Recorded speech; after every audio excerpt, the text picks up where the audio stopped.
आदत view YouTube channel में भलीकार मुख्तियार जरवार प्यारा सिंधवासियों सिंध के मौसम की नई तातरीन अहम रिपोर्ट खड़ी तव्हांजी खिदमत में हाज़िर थिया आहियूं। अॼु आहे 1 अगस्त 2026। साईं मुंहिंजा अॼु शाम रात ऐं सुभाणे यानी 1 ऐं 2 अगस्त ते सिंध के काफ़ी सारे इलाक़नि में ज़बरदस्त बरसातनि जा इम्कान आहिनि। साईं मुंहिंजा मानसून सिस्टम सिंध के काफ़ी वेझो पहुची चुको है, जंहिं सबबि गुज़िरियल रात कल शाम भी सिंध के मुख़्तलिफ़ इलाक़नि में बरसातूं थियूं। ख़ासि तौर ते थरपारकर विचोली सिंध उत्तर ऐं ॾखिण सिंध के मुख़्तलिफ़ इलाक़नि में गजगोड़ ऐं खींवण सां बरसाति जा इतला मिलिया आहिनि। ऐं साईं मुंहिंजा वॾी ॾुख जी ख़बर आहे त हिकु अणवणंदड़ वाक़ियो बि पेश आयो। ख़ासि तौर ते थर साइड में जिते खींवण किरण सबबि 3 इंसानी जायूं बि ज़ाया थियूं।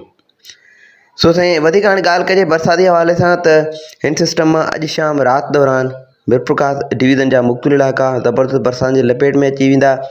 थरपारकर जा मुख़्तलिफ़ इलाइक़ा, मीरपुरख़ास डिवीज़न, हैदराबाद डिवीज़न जा मुख़्तलिफ़ इलाइक़ा।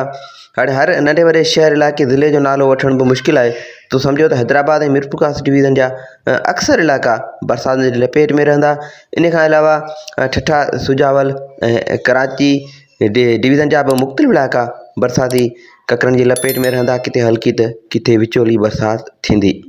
ऐं साईं मुंहिंजा उत्तर सिंध ऐं विचोली सिंध जी ॻाल्हि कजे त सागड़, नवाबशाह, लाड़काना ऐं सखर डिवीज़न जा मुख़्तलिफ़ इलाइक़ा गजगोड़ वारे ककरनि जी लपेट में रहंदा। कुझु इलाइक़नि में हल्की त कुझु इलाइक़नि में विचोली बरसाति जा इम्कान आहिनि ऐं मिटी जो तूफ़ान तेज़ हवाऊं बि हली सघनि थियूं।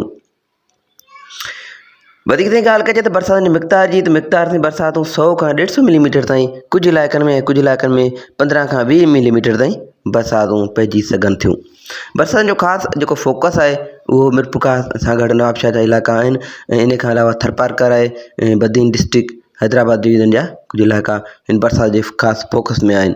हैदराबाद शहर में बि अॼु बरसातुनि जा इम्कान नज़र अची रहिया आहिनि। मीरपुरख़ास, हैदराबाद ऐं मुख़्तलिफ़ जे भरपासे जा इलाइक़ा आहिनि उहे बरसातुनि ककरनि जे लपेट में रहंदा। तो साईं मुंहिंजा ही हिन वक़्त जी मौसमी सूरत हाल वधीक वीडियो जे लाइ असांजे यूट्यूब चैनल खे ॾिसंदा रहो।